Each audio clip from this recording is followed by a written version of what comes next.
I think it'd be useful if we have some discussion after this. So I just want to make a few points. I mean, I actually concur with what the last two speakers have said about transplant, and I'll show you why.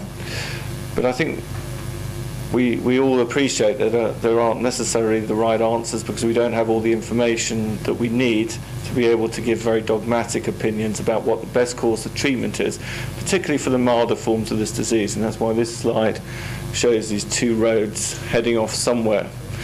And I guess what our goal is to try and work out what the best road to be is. But the important thing is that we get to a place where these patients live long, healtly lives. And it may not matter which route we take. So I'm going to focus. What you've heard most about here is Wiskott Aldrich Syndrome in its classical form. So we know this is a disease associated invariably with premature mortality and very significant morbidity. So there's no question in my mind that this disease requires early definitive treatment. What is more difficult to ascertain is the right treatment for patients with the X-linked form of thrombocytopenia who don't necessarily develop significant complications.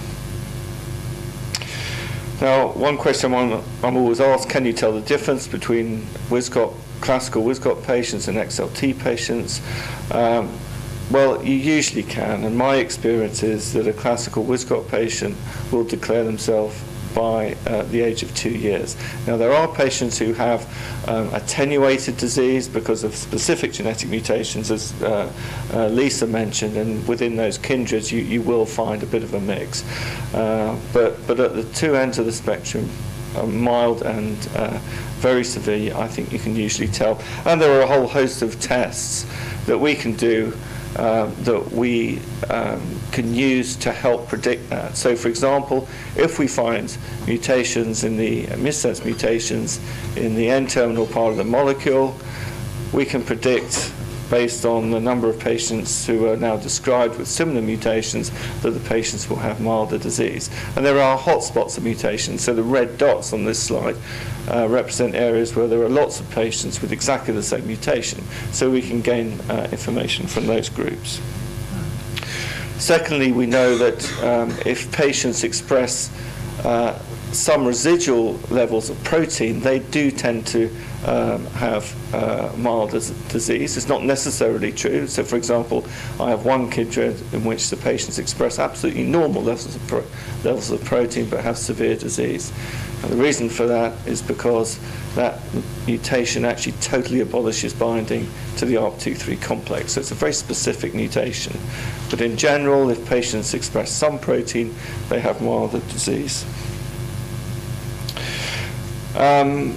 So that's what I've just said, really. We can make some predictions based on the genetic mutation and also on the protein expression, but also we have to remember that there are other modifiers of disease processes, both environmental and genetic. So I'm going to guide you through some of my thoughts on how we should manage patients with XLT, or at least what choices we should offer to patients, because we certainly don't take the view that we should predetermine the treatment for these patients. We would certainly discuss all possible options. I don't disagree that transplantation is highly successful for classical WASP patients. Our decision process, even in the absence of clinical disease, we would transplant these patients at a very early age for reasons that Lisa alluded to. The options for XLT are more diverse, and they range from patients who require very little treatment, i.e. no treatment, patients for whom splenectomy is very successful, and also patients for whom an HLA matched transplantation can also be curative. I just want to mention for any clinicians in the audience that our Wiskott patients who require immunoglobulin replacement can be very easily treated by subcutaneous immunoglobulin therapy. I don't know whether that's a practice that Lisa uses, but it means that home therapy for these patients is much simpler. Many physicians have shied away from that because of the bleeding tendency, but even in the setting of very severe thrombocytopenia, we find there to be very few complications using this modality. I've mentioned that. So look, there's been a few papers which I think are informative, published both recently and a longer time ago. So the first patient was the first attempt to describe the natural history of X-linked thrombocytopenia. So this was published in 2010, and it's a reasonable retrospective study of over 170 patients with X-linked thrombocytopenia, predominantly from Europe.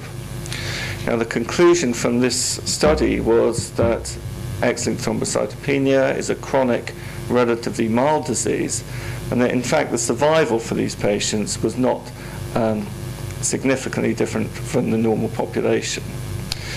However, it did raise the question that the number of complications or events, illness events, if you like, that patients accrued during their lifetime was increased above the normal population. So I just want to look at that.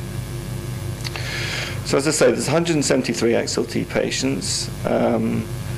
Serious bleeding was observed in 13.9%, and in fact, interestingly, most of that bleeding was restricted to patients under the age of 30 years. Life-threatening infection occurred in 6.9%, autoimmunity in 12.1%, and interesting, one of the most common autoimmune processes, apart from cytopenias, is an IgA nephropathy, which seemed to be particularly prevalent in the Japanese cohorts. A malignancy, which was a mix of lymphoreticular and other malignancy, occurred in 5.2%, so relatively low numbers. Particularly when you think about the lifetime risk of developing these complications in the normal population. Now, I know these aren't directly comparable data, but it's the only way we can try and balance the arguments up. So, for example, the lifetime risk of autoimmune rheumatic disease in men is estimated to be 5%. And likewise, the lifetime risk of leukemia or lymphoma in men is estimated to be about 4%. And of course, you know the lifetime risk of developing malignancy of all types is very much higher. So I know we're not looking at the same age group of patients, but the numbers aren't so dissimilar from the cohort of XLT patients that was described. Now, in terms of life-threatening infection, which occurred in 6.9%, it's important to realize that 41 patients of that cohort, so about a quarter, were splenectomized. All 13 with evaluable counts had an increase in count, although the data wasn't so good. And in fact, for reasons which I don't understand, and it's probably because of the numbers involved in the study, there wasn't a significant decrease observed in major bleeding events, and we can discuss why that might be, but I think that's a result of the numbers in the study. Of 9 patients not receiving prophylactic antibiotics, 3 had septic episodes, one of which was fatal, which you might expect, and of 32 receiving antibiotics, 5 had septic episodes, one of which was fatal. So it's clear from this study, to me anyway, that prophylactic antibiotics are, if the patients are splenectomized, are obligatory as a lifetime therapy, but also that they are at least partially effective. Now, over 20 years ago, Mike Blazer's group from NIH also published some early data on splenectomy and bone marrow transplantation in this. So this is classical Wiskott patients, where in fact splenectomy was a much more accepted treatment for the disease, and this is before a time when transplantation technology had advanced to where it is today. So in this cohort of patients, 39 underwent splenectomy, and you'll see from the survival curve that splenectomy actually resulted in a very significant survival advantage for those patients who didn't undergo bone marrow transplantation. And just as in that more recent study on XLT patients, they showed here that antibiotics were effective in preventing sepsis in this cohort, and that not receiving antibiotic prophylaxis gave you a much higher risk of developing life-threatening sepsis. Now, Lisa's talked about transplantation, and I fully concur with her view that, in fact, HLA-matched and even partially mismatched grafts are very successful in this disease. So I will just tell you that in our cohort at Great Ormond Street Hospital since 2000, we've transplanted 22 patients with classical Wiskott Aldrich Syndrome with a mix of donors, so that's a mix of cord blood, sibling, and mainly unrelated donors, all of whom are alive. 7 developed severe autoimmunity leading up to the transplant, and 2 have chronic hemolysis post-transplant. And 4 of these patients are splenectomized for reasons of autoimmunity leading up to the transplant period. So overall, the survival in the transplanted cohort is extremely good. In the XLT patients that I've evaluated personally, so I'm not talking about the family members, I'm talking about the index cases who are the kids who I see in my clinic. I think what is interesting, which requires a bit more study, is what happens in the families behind these index cases. 30 are valuable, alive and well on minimal or no treatment, so our practice is not to treat these patients in terms of antibiotic prophylaxis. I've not seen any autoimmunity in the pediatric population, but of course there is a risk of occurrence, particularly later on in life. I've seen 1 intracranial bleed only after trauma, after blunt cranial trauma, and 5 of our patients have been splenectomized largely for quality of life reasons. So I want to take you through this case study because I think it's interesting. So these are 2 brothers, aged 2 and 3 years, who were diagnosed with thrombocytopenia, and we identified a very common mutation associated with X-linked thrombocytopenia, which is the R86C mutation, which is in the 2nd exon of the ROS gene. Now, interestingly, these 2 boys had a cousin who lived in the United States who had been treated for 20 years with a diagnosis with ITP, multiple courses of steroids, azathioprine, pulsatile cyclophosphamide, which never worked. We confirmed his mutation, told the physician in the United States. He still didn't believe that this patient had Wiskott Aldrich Syndrome. It's unbelievable. So quite early on after their diagnosis, 1 brother was admitted with acute diarrhea. Rotavirus was isolated. The gastroenterologist got hold of him and diagnosed a severe colitis, because when they did their endoscopy there was quite a lot of blood, and they associated that with severe colitis. But actually, going back, if you look at the histology, there was very little in the way of inflammatory process that would indicate a severe colitis. So I think really the trauma was the hemorrhaging in the gut was really a mixture of severe thrombocytopenia and rotavirus. Anyway, both patients were commenced on antibiotics and subcutaneous immunoglobulin, which when the patients were transferred to my care, discontinued after 1 year, after which they continued normal growth with no infections and no autoimmunity. However, this is a very well-educated family. These 2 boys were very active, and the family went through the usual angst and difficulties that all families with children with X-linked thrombocytopenia have. How do you manage, how do you prevent these children having severe hemorrhage? How do you prevent them banging their heads? And yet at the same time, how do you allow them to live a normal quality of life? So as we do for these cases, we discuss the potential for HLA-matched transplant, because these 2 boys did have an HLA match. We have good data on what transplant can do for patients with XLT and for Wiskott Aldrich Syndrome, and we know that the outcome is extremely good. However, we would counsel, and we do this for all our patients with primary immune deficiency, a potential mortality, which we have to accept, and we would say probably 5 to 10%, potential morbidity, and this is related to graft versus host disease and also to conditioning chemotherapy, and the likelihood of infertility. Now, I take Liz's point, and we do not know what the infertility rate is, even with conventional conditioning regimes, let alone what it will be with newer conditioning regimes using agents such as treosulfan. So we don't know the answer to that, but we would still have to counsel these patients about the possibility of infertility.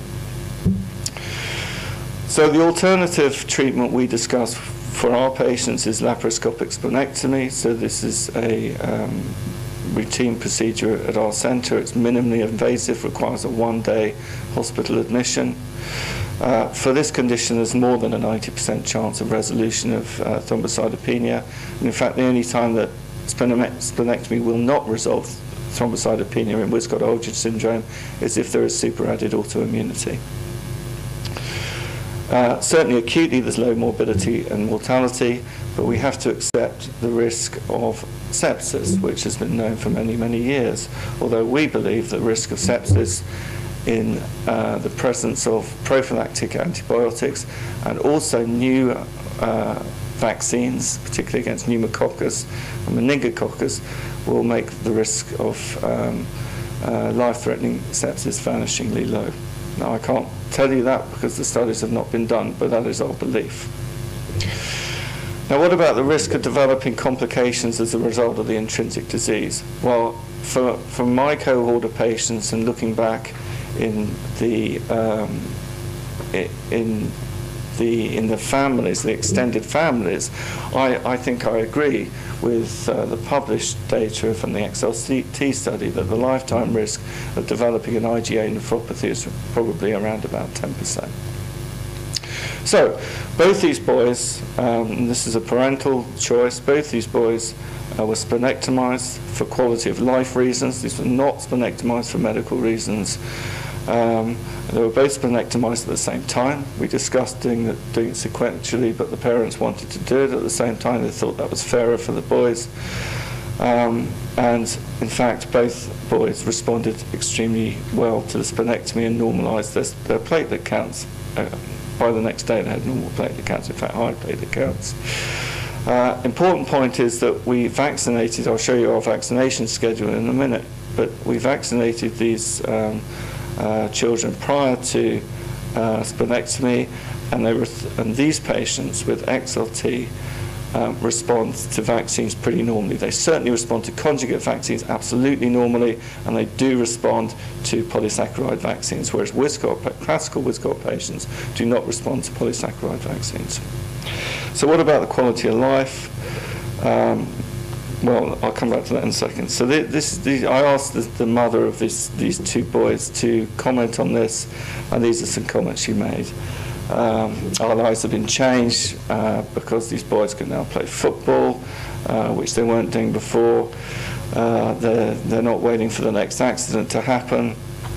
They're not continually making excuses for keeping the boys out of activities at school or outside school.